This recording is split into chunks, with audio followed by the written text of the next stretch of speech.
Nah, jadi materi kita siang ini adalah masih tentang properti dari Fourier transform ya. Kita udah berkenalan dengan beberapa properti yang eh, terpenting ya dari Fourier transform.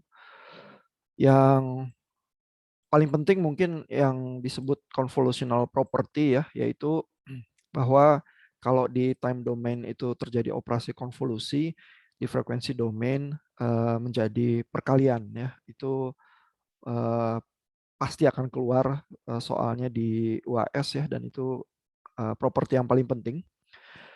Tapi kita juga berkenalan dengan beberapa properti yang lain ya, dan juga di chapter bagian akhir chapter 3 dari buku Heikin ini kita akan lihat beberapa overview-nya dari properti-properti itu. Lalu properti yang terakhir yang duality itu yang lebih kompleks. Mungkin nanti kita lihat contoh soal ujian 1 ya dari tahun 2016.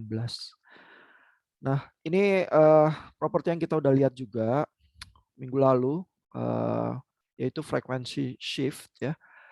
Jadi seperti kita ingat kalau ada apa di time domain, frekuensi shift ini kalau di frekuensi domain terjadi pergeseran ya, X ini di frekuensi domain J omega minus gamma, di time domain munculnya jadi perkalian E pangkat J gamma T XT begitu ya. Jadi kalau di time domain kita kalikan sesuatu yang kompleks sinusoidal E pangkat J gamma T, di frekuensi domain terjadi shifting. Nah, cerminannya ini kita lihat di properti yang satunya ya, yaitu time shift. Kalau di time kita geser ya, xt minus t0 sebesar t0 ini konstanta pergeseran waktu, di frekuensi domain yang terjadi ada bentukan E pangkat J omega T0 ya. Jadi yang muncul tuh bentuk E pangkat J omega, tapi di bagian frekuensi domain ini yang munculnya negatif ya. Kalau tadi frekuensi shift di time domain muncul bentukan yang semacam ini E pangkat J tertentu, tapi bentuknya positif ya. Dan tentu buat ujian nggak usah menghafal ya. Tabel ini selalu bisa dilihat karena ujiannya open book, dan terutama eh, Bapak nanti yang kalau menghadapi ujian ya, Pak Vincent dan teman-temannya harus mendownload tabel yang ini ya, tabel C, appendix C dari tersedia di Learn juga ya. Ini appendixnya Heikin yang berisi Fourier transform dari fungsi-fungsi yang standar ya di time domain, juga rangkuman dari berbagai propertiesnya ya di tabel C7. Ini ada properti linearity, time shift, frequency shift termasuk, dan ini kita langsung bisa lihat ya cerminannya. Kalau frekuensi shift di time domain muncul E pangkat J gamma T, kalau time shift di frekuensi domain E pangkat minus J omega T0 begitu ya. Jadi pergeseran frekuensinya jadi konstanta di time, atau pergeseran time-nya ini konstanta jadi E pangkat minus J omega T0-nya ini di frekuensi domain gitu ya. Lalu di chapter hari ini itu bagian yang lalu ya. Di chapter hari ini kita berkenalan dengan beberapa properti lagi. Saya nggak akan bahas penurunannya secara mendetail ya, karena penurunannya biasanya tinggal memasukkan ke rumus konvolusi, terus di tweak sedikit parameter variabelnya supaya bisa menghasilkan eh, hubungan Fourier transform yang memang diinginkan ya, dan dicatat juga di tabel begitu ya. Nah, cerminan dari convolution property ya adalah multiplication property ini ya. Kita lihat di chapter 3.14 ya. Ini ada penurunannya ya oleh Heikin. Basically merubah variabel ini ya, omega minus nu jadi eta begitu ya, sehingga term-term di dalam rumus Fourier transform itu bisa berubah menjadi bentuk yang eh, seperti konvolusi seperti ini ya. Nah, sehingga kita lihat dari hasil penurunan itu, kalau di time domain dilakukan perkalian ya, xt kali zt, di frekuensi domain itu yang terjadi konvolusi ya, xj omega konvolusi zj omega ya. Jadi Kalau kita transform komponennya satu-satu, XT jadi XJ omega, ZT jadi ZJ omega, lalu di time domain kita multiplikasi, di frekuensi domain jadinya konvolusi. Ya, dengan ada faktor konstanta 1/2 pi ini. Ya. Jadi sifat multiplikasi ini cerminannya sifat konvolusi ya. Jadi kalau di time domain konvolusi, frekuensi domain perkalian. Kalau di time domain perkalian seperti ini, di frekuensi domain konvolusi. Ya. Nah ini juga digambarkan, diilustrasikan oleh Haikin ya di gambar ini ya, gambar 3.65, ini halaman 293 ya. Jadi ini ilustrasi ya, bukan fungsi yang rigid ada formula analitisnya, tapi ilustrasi ya. Gambar yang atas ini fungsi xt terhadap waktu. Ya, lalu fungsi xt terhadap waktu ini katakanlah dikalikan dengan fungsi kotak ya, wt, fungsi kotak yang terdefinisi dari minus T0 sampai T0, sehingga terpotong hanya fungsi xt ini yang ada di dalam fungsi kotak ini dari minus T0 sampai T0 yang terdefinisi. Nah ini kan operasinya perkalian. Tapi di frekuensi domain yang terjadi seperti apa? Nah di frekuensi domain, ini gambar ilustrasinya lagi ya, xj omega, fungsi dari frekuensi omega ya. Lalu xj omeganya yang fungsi ini ya, katakanlah jadi bentuk spektrumnya seperti ini ya, xj omega ada segitiga ini di sekitar 0, frekuensi 0, lalu ada fungsi kotak tipis ini di sekitar omega tertentu gitu ya. Nah lalu kita juga tahu fungsi wt ini, fungsi kotak di time domain, kalau kita transform ke frekuensi domain jadinya sinus x per x ya, yang seperti ini. Ya ini berarti sinus omega per omega, terus buntutnya sampai tak hingga nih begitu ya. Nah, lalu apa yang terjadi ya kalau xt dikali wt, maka di frekuensi domain yang terjadi adalah konvolusi ya, xj omega konvolusi wj omega. Terus kita ingat kalau ada fungsi tertentu dikonvolusi, maka fungsi ini akan muncul di titik-titik yang ada fungsi lainnya. Karena kan kalau dikonvolusi berarti digeser, terus sampai overlap, terus nanti dikali dan dijumlah, terus kalau keluar dari overlap itu nanti fungsinya jadi 0 ya. Sehingga kita lihat fungsi WJ omega ini yang sinus omega per omega ini nanti muncul di area segitiganya, lalu muncul di area kotaknya ini seperti seolah-olah di sini ada fungsi delta gitu ya. Jadi kita melihat fungsi sinus omega per omega yang seperti itu ada di sekitar 0 derajat karena terkonvolusi dengan segitiga ini. Lalu terkonvolusi dengan kotak kecil ini menghasilkan puncak spektrum yang di sini ya. Jadi ini untuk ilustrasi ya bahwa kalau di time domain kita lakukan operasi perkalian, di frekuensi domain yang terjadi operasinya konvolusi gitu ya.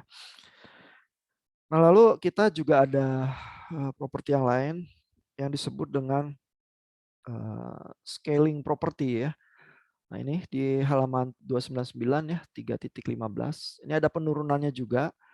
Yang terjadi adalah kita ingin tahu kalau di time domain itu waktunya itu kita scale ya, kita kalikan konstanta A tertentu. Jadi kalau A ini lebih besar dari 1, maka sinyal waktunya diputar lebih cepat ya. Jadi kayak fast forward begitu. Apa yang terjadi dengan frekuensi domainnya, xj omeganya? Nah, di sini kita lihat muncul, ini kalau diturunkan bisa dilihat penurunannya di atas ya. Tapi kita muncul satu koefisien seperakar nilai absolut dari A. Lalu fungsi frekuensinya ternyata dibagi dengan A. Ya, jadi kalau di time domain dikali, di frekuensi domain jadi pembagian ya, omeganya jadi omega per A. Ya. Nah, jadi kalau di time domain itu waktunya dimampatkan ya, seolah-olah sinyalnya fast forward gitu ya, makin cepat. Di frekuensi domain frekuensinya direnggangkan begitu ya, dan ini terjadi kebalikannya juga ya. Karena kalau A di sini nih lebih kecil dari 1 ya, berarti T dibagi sesuatu tertentu ya, misalnya A-nya setengah gitu ya. Maka di frekuensi domain dikali omega kali 2 gitu ya. Jadi kalau di time domainnya direnggangkan, di frekuensi domain dimampatkan justru gitu ya. Nah, ini ilustrasinya bisa kita lihat di gambar 370 ini ya. Kalau di time domain di scale dengan faktor A, terus jadi lebih renggang ya, ini ya, kelihatan tadinya kalau di titik 1 terjadi 0 begitu ya.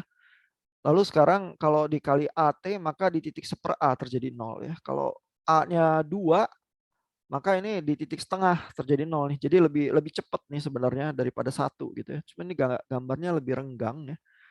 Tapi yang terjadi adalah kalau katakanlah spektrumnya di time domain itu lebih renggang, maka di frekuensi domain itu makin rapat ya. Oh ini scalingnya A-nya antara 0 sampai 1 ya. Jadi A-nya misalnya kalau kita ambil contoh setengah ya. Kalau A-nya setengah, berarti ini di titik 2 nih. Karena 1/setengah ini jadi titik 2 ya. Jadi memang di time domainnya makin renggang untuk A yang antara 0 sampai 1. Lalu di frekuensi domain yang terjadi adalah makin rapat spektrumnya. Ya karena di frekuensi domain terjadinya omega per A begitu ya. Jadi itu time scaling itu fenomenanya semacam itu ya. Dan kita lihat juga di sini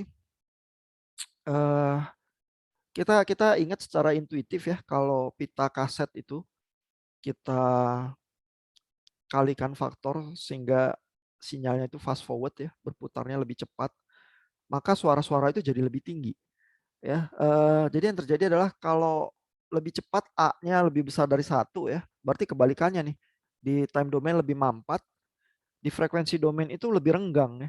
Artinya lebih renggang spektrum frekuensinya itu akan mencapai frekuensi-frekuensi yang lebih tinggi gitu ya, sehingga komponen di frekuensi tinggi yang tadinya cenderung kecil atau nggak ada, sekarang jadi ada gitu ya. Makanya kita punya intuisi kalau satu sinyal terhadap waktu kita fast forward ya, kita buat lebih cepat, frekuensinya itu naik begitu ya. Nah, tapi yang terjadi sebenarnya bukan frekuensinya naik begitu saja secara simpel, melainkan spektrumnya ini memang jadi lebih spread ya, mengisi frekuensi-frekuensi yang lebih tinggi. Begitu sih yang terjadi ya. Nah, ini ya ilustrasi yang lain ya. Ini ada XT, XT-nya fungsi kotak, lalu X J omeganya jadi sinus X per X. Lalu kalau fungsi kotaknya kita tambah lebar di time domain, fungsi frekuensinya, fungsi terhadap omeganya makin sempit ya. Jadi sesuatu yang lebih lebar di time domain, frekuensi domain makin sempit.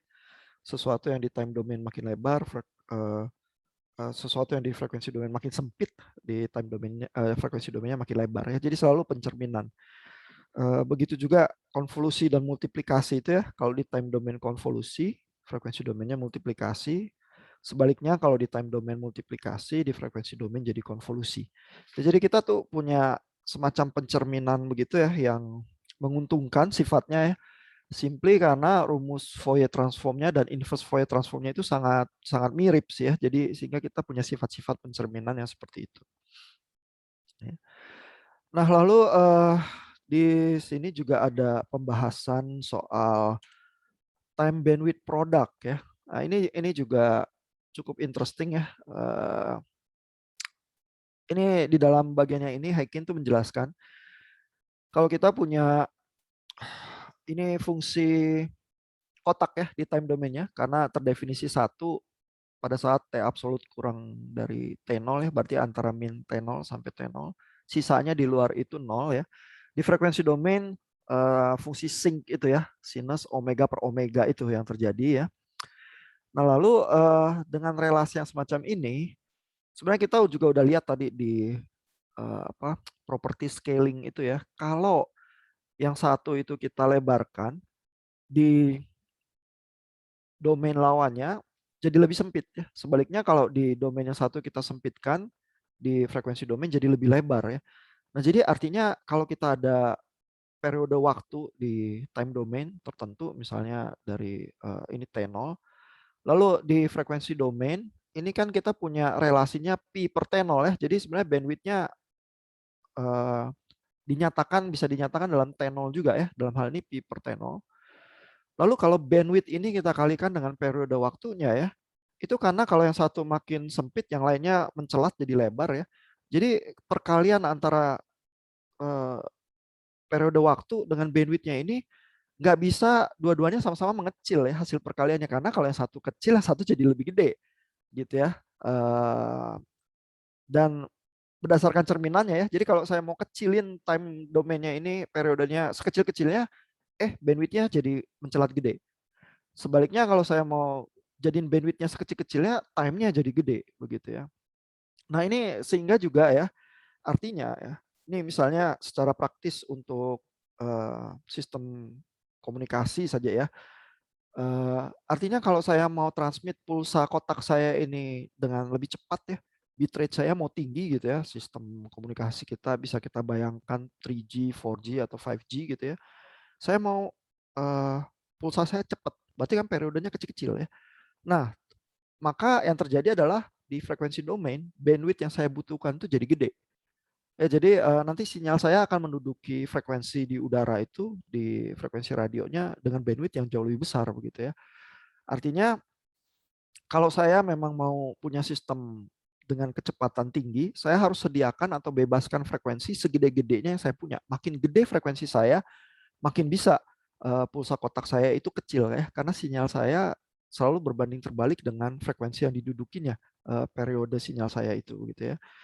Nah, sebaliknya kalau bandwidth kita itu yang kita punya cuma kecil aja gitu ya, jangan harap time domain period kita bisa kecil juga. Pasti jadi gede ya. Tapi kalau periode sinyal time domain kita gede, artinya apa? Artinya komunikasi kita bitrate-nya itu lambat. Begitu ya.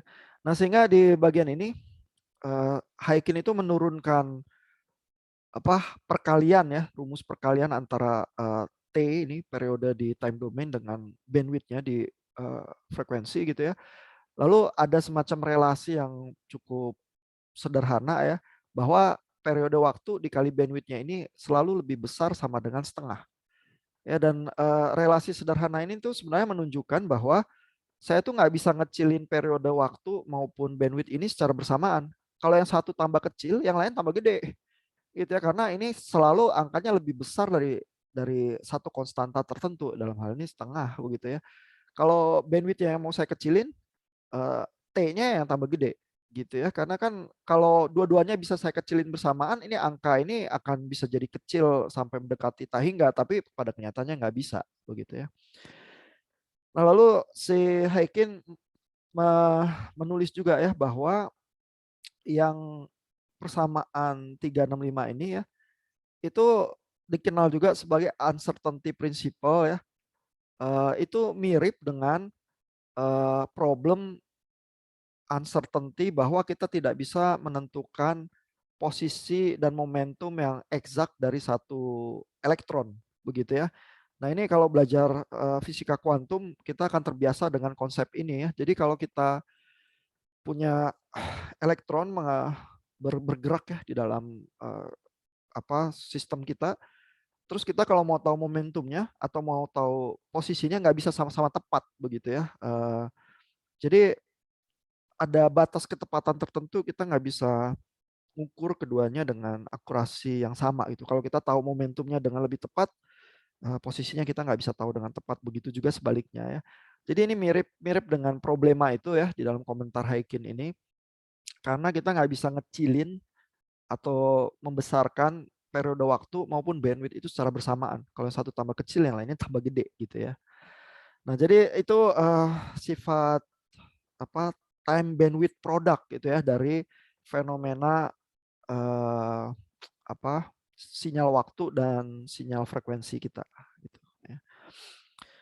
Nah, dan karena kita punya pencerminan-pencerminan yang menarik itu ya, sehingga tidak sulit ya untuk memahami bahwa kita punya sifat yang ini nih ya, yang chapter terakhir ya, dari bagian terakhir dari chapter 3 ini ya, di 3.18 dari buku Haikin, yaitu sifat duality.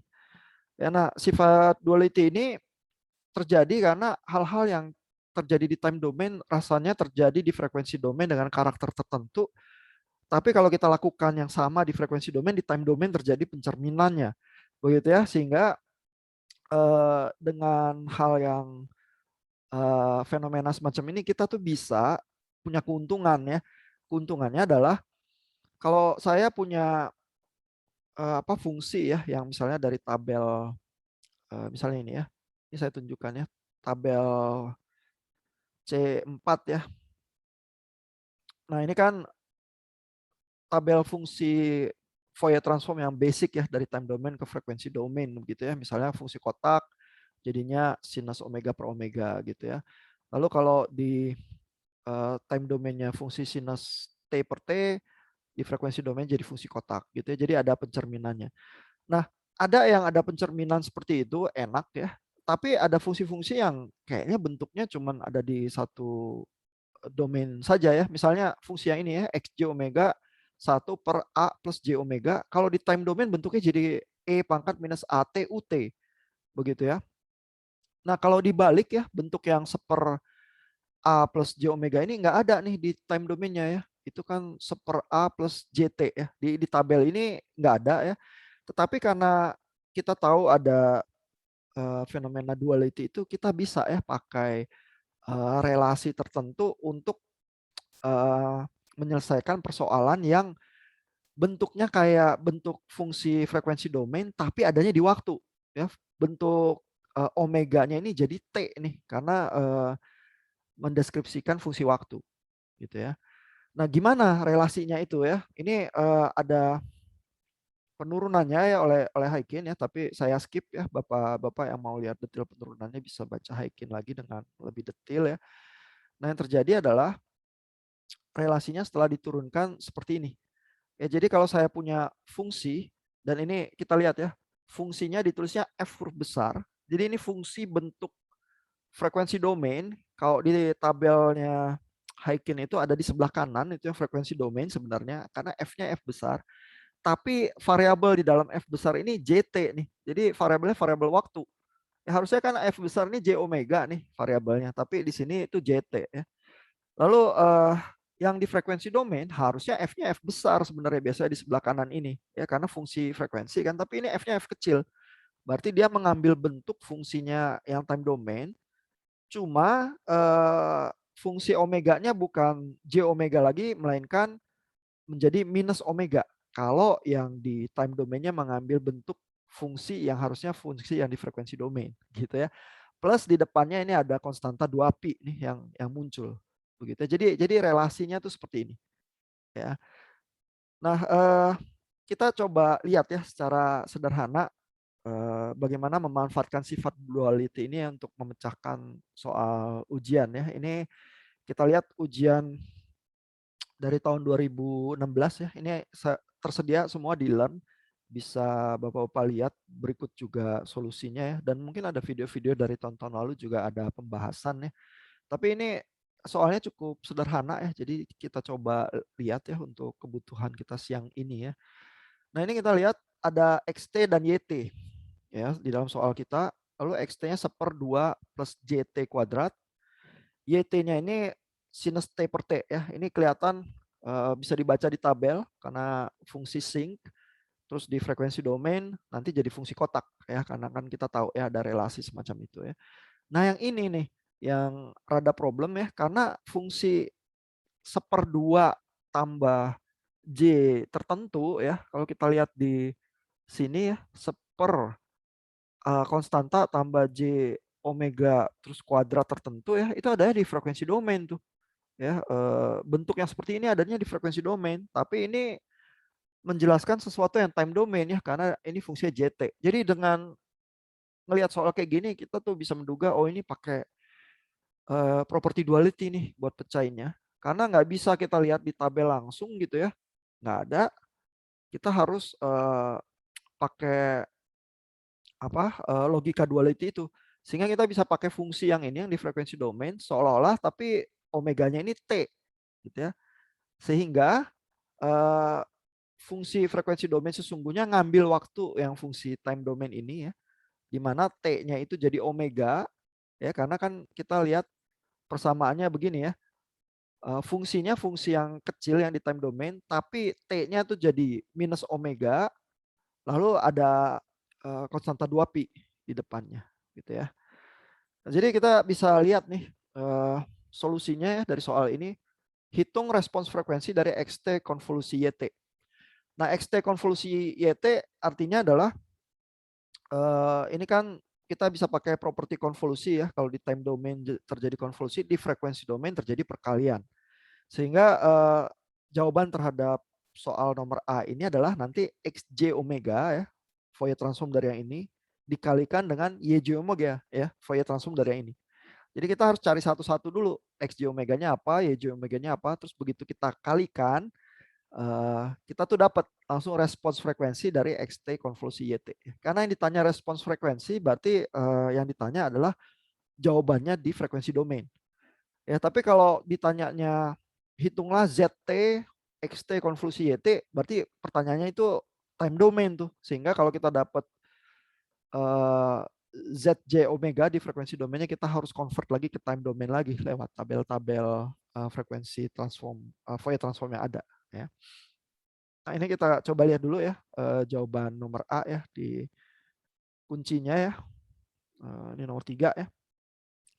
Jadi untuk soal itu pertama-tama kalau nulis yang ini aja ya, XT konvolusi YT, terus Fourier transform, XJ omega dikali YJ omega ya. Ini saya kasih garis di bawah karena untuk membedakan huruf besar dari huruf kecil ya. Kadang-kadang sulit dibedakan ya, tapi dengan misalnya kalau Bapak nulis ujian kasih garis gini ya, oh saya paham ini huruf besar nih maksudnya, berarti maksudnya notasinya buat frekuensi domain.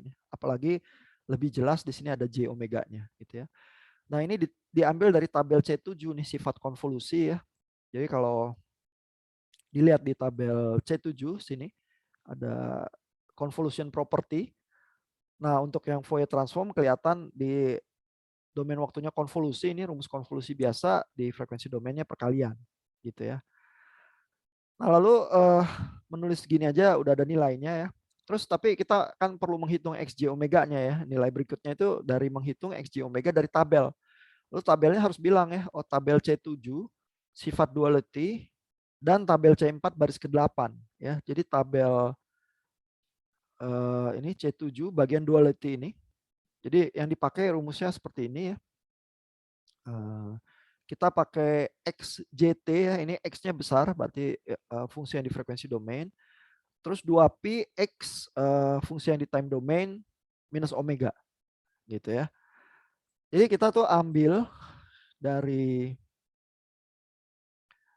tabel C4 kan fungsinya tuh yang ini ya. Cuman kan kita maunya 1/2 tambah JT kuadrat ya. Berarti kita ambil fungsi yang ini sehingga cerminannya nanti fungsi di frekuensi domainnya yang seperti ini nih. Ya, berarti kita bisa bayangin ini kalau semua T itu diganti dengan minus omega ya, maka ini jadi minus omega E pangkat minus A omega U minus omega. Ya, jadi semua T-nya ini diganti minus omega begitu ya. Sehingga persamaannya kita bisa dapatkan seperti ini ya. XJ omega sama dengan minus omega E pangkat minus 2 kali minus omega U minus omega. Lalu ada faktor 2pi-nya di depan. Ya, dan ini ditulis informasinya didapat dari tabel C7 sifat duality dan tabel C4 baris ke-8 itu ya, yang fungsi yang kita ambil ini di time domainnya ya. Lalu kalau yang fungsi Y-nya ini gampang ya, J omeganya jadi fungsi kotak karena bisa diambil langsung ya dari ini kan persamaan yang sinus di soal kita itu sinus 3T per pt ya. Soal kita tadi di bagian atas ini ya, sinus 3 pt per pt. Berarti kan W-nya itu 3 begitu ya. Lalu kita ambil dari sini W-nya 3 sehingga fungsi kotaknya kita ambil omega lebih kecil sama dengan 3 begitu. Terus kita ambil fungsi ini dari tabel C4 itu ya, sehingga jawabannya kalau kita lihat ini ya, YJ omeganya sebentar. Oh ya, ininya adalah 3pi ya. Karena kan sin 3pt per pt ya. Jadi W-nya ini 3pi nih diambil. Karena W-nya ini di atas di soalnya itu 3pi ya. Sehingga kalau kita cocokkan dengan tabel omeganya lebih kecil sama dengan 3pi gitu ya. Ini dari tabel C4 baris ketiga itu ya. Jadi Bapak-bapak kalau di ujian merefer ke tabel itu ditulis ininya ya, karena kalau nggak bisa tahu ya ini diambilnya dari mana begitu ya rumus frekuensi domain yang seperti ini. Ya. Nah lalu karena di time domain itu konvolusi, maka di frekuensi domain itu dikalikan ya. Dan ini kan fungsi tertentu xj omega dikalikan fungsi kotak yang eh, koefisiennya 1 hanya terdefinisi pada omega yang lebih kecil dari 3pi ya. Jadi artinya dari minus 3pi sampai 3pi ini ya, karena ini kan nilai absolut ya. Nah, sehingga ini, fungsi xj omeganya cuma terdefinisi pada omega tertentu ini yang secara absolut lebih kecil sama dengan 3pi, sisanya otherwise ya. Dengan demikian kita dapat nih fungsi di frekuensi responsnya dari xt konvolusi yt di frekuensi domain jadi xj omega perkalian yj omega. Begitu ya. Ini jawaban soal nomor A-nya cuma ada 4 baris ya, yang cukup sederhana, tapi memakai property duality, pakai tabel Fourier transform untuk sinyalnya, terus pakai properti konvolusi ya untuk menghitung respons frekuensi akhirnya. Ya. Nah mungkin segitu dulu. Ada pertanyaan nggak dari bapak-bapak? Silakan kalau ada. Cukup jelas? Oke ya. Dari saya sih Dan belum ada kok. belum ada ya. Nanti kalau UAS ya, soal-soalnya itu seperti itu ya, Bapak tidak diharapkan menghitung secara brute force gitu, secara brutal integral dari Fourier transformnya ya, tetapi memanfaatkan tabel itu ya, dan harus paham properti itu karena ntar kalau nggak kesulitan ya, nggak bisa menghitung apa Fourier transform dari fungsi-fungsi yang kalau dihitung integralnya bisa cukup merepotkan begitu ya. Nah lalu juga pemahaman secara intuisi ya tentang properti-properti Fourier transform itu juga sangat penting ya kalau kita nanti berhadapan dengan proses-proses sinyal dan sistem yang sesungguhnya gitu ya, kalau kita harus program atau kalau kita berhadapan dengan digital signal processor gitu ya. Kalau insting kita tuh harus jalan ya, bahwa oh sinyal ini dilewatin sama filter ya, oh berarti di frekuensi domain itu perkalian ya dengan apa frekuensi respons dari filternya. Itu ya, hal-hal semacam itu tuh harus jadi otomatis di intuisi kita ya. Karena ntar kalau enggak ya, terus kita harus balik ke matematikanya lagi ya untuk loh kok tanya ya kenapa ya kalau di frekuensi domain itu perkalian kok di time domainnya konvolusi gitu ya. Ya kita mulai lagi dari awal gitu ya. Kayak orang nggak pernah belajar sinyal sistem gitu ya. Dan berbagai properti itu menguntungkan kalau kita paham ya, karena oh kalau di time domain didiferensiasi, di frekuensi domain terjadi apa, atau kalau di time shift di frekuensi domain terjadi apa ya. Hal-hal semacam itu selalu menjadi hal yang rutin ya kalau kita berbicara dengan berbagai proses sinyal dan sistem gitu ya. Nah, kita lihat soal 3B-nya ya. Soal 3B-nya itu terkait properti juga ya. Nggak begitu susah ya. Tapi ini terkait dengan hal yang kita baru pelajari di chapter 4 sih ya. Pertanyaannya adalah berapa frekuensi Nyquist sampling ya untuk X2T konvolusi Y3T. Gitu ya. Ini kan fungsinya XT dan YT ya. Tapi yang ditanya adalah X2T konvolusi Y3T. Berarti di sini tuh terjadi scaling nih ya. X-nya tuh di scaling dengan faktor 2, Y-nya di scaling dengan faktor 3. Jadi harus membayangkan kita harus pakai properti scaling properti itu. Ya, dan karena ini X-nya dikalikan faktor yang lebih besar dari 1 ya, berarti kan dia di time domain itu makin mampat. Kita harus bayangkan di frekuensi domain itu melebar frekuensinya ya. Nah, lalu ini memang kita belum pelajari ya, nanti di chapter 4 kita belajar Nyquist sampling ya. Tapi intinya adalah kalau frekuensi sinyal kita itu sinyal kontinunya kita sampling ya menjadi sinyal diskrit atau digital, samplingnya itu harus dengan aturan tertentu yang disebut aturan Nyquist ini ya, supaya nanti sinyal discrete-nya itu bisa balik menjadi sinyal analog kalau kita filter, gitu ya. Nah, syaratnya ini tuh tergantung dari respons frekuensi dari sinyalnya. Nah, masalahnya sinyalnya sekarang dikali dengan faktor scaling ini ya, berarti sinyalnya itu tambah lebar spektrumnya, sehingga syaratnya ini kalau tergantung sama spektrum frekuensinya ya, nanti syarat ini juga tambah tambah lebar frekuensinya, artinya tambah tinggi nanti frekuensi sampling yang dibutuhkan. Begitu ya, semata-mata karena kita melakukan scaling ini ya. Nah, memang perlu nanti lihat ke bab 4 ya, kalau kita udah bahas materinya baru mungkin paham dengan lebih jelas ya syarat Nyquist sampling rate itu ya. Nah, tapi di sini yang terjadi untuk nomor B itu ya adalah ditulis dulu batas sampling yang dibutuhkan ya untuk kalau sinyal XT dan YT-nya nggak di sampling, nggak di scaling ya. Nah, lalu ini yang terjadi adalah yang sinyal kotak itu adalah Y nih. Jadi Y ini yang menentukan sebenarnya frekuensi total sinyalnya itu ada sampai frekuensi mana ya, dan ini adalah sampai batas frekuensi 3pi gitu ya. Nah, sehingga kalau Y-nya ini yang kita scaling ya dikali 3, ini juga yang menentukan batas frekuensi yang masih ada dari sinyal kita. Ya, lalu kalau kita kalikan 3, frekuensinya menjadi lebih lebar 3 kali lipat ya. Jadi frekuensi sampling yang di awal eh, kalau tadinya 3 ya, maka sekarang harus jadi 9.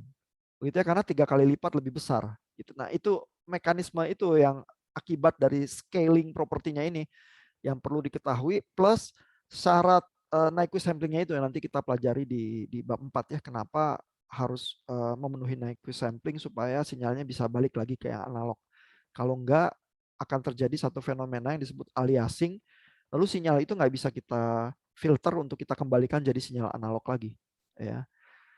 Nah, jadi soal nomor 3 itu seperti itu ya, memanfaatkan berbagai properti yang kita pelajari di bab 3-nya Heikin ini untuk memecahkan soal-soal yang muncul di ujian akhir ini ya.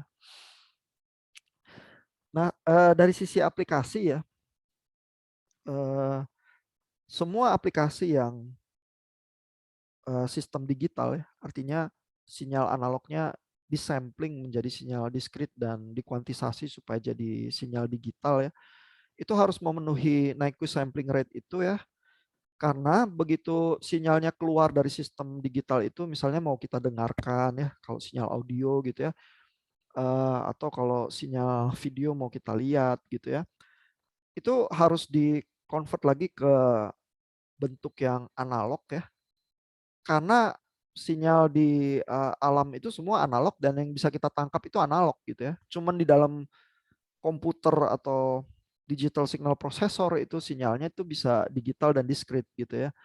Jadi kalau Nyquist sampling rate itu nggak dipenuhi, ya, maka sinyalnya begitu kita mau balikan ke analog itu nanti terdistorsi begitu ya.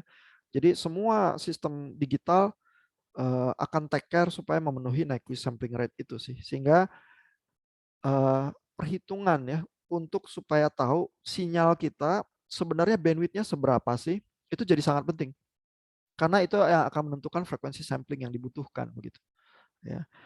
Dan secara umum Bapak Ibu mungkin mengalami juga ya.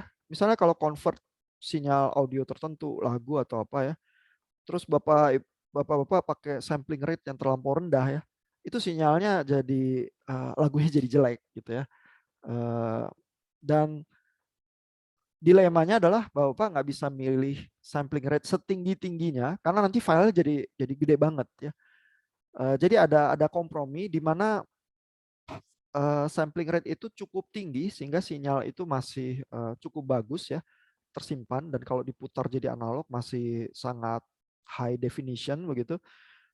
Tetapi juga nggak nggak tak terhingga tingginya ya sampling rate itu, sehingga nanti filenya terlampau besar dan eh, terlalu makan memori dan apa sistem penyimpanan kita ya. Padahal eh, lewat dari sampling rate tertentu mungkin udah nggak ada keuntungan berarti lagi ya terhadap kualitas sinyal kita gitu ya. Jadi kita selalu hidup di dalam kompromi itu ya.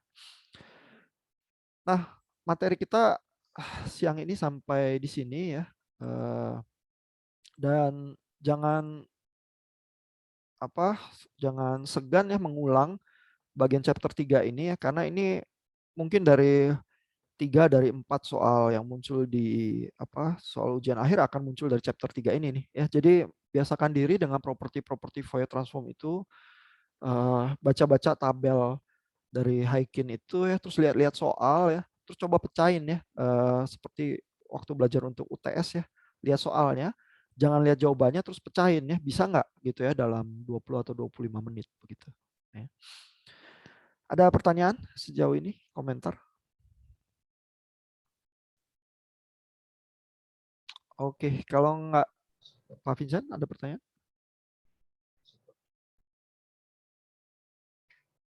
Oh, nggak ada suara nih. Pak Vincent buka mic tapi nggak ada suara. Belum ada sih, Pak. Oke.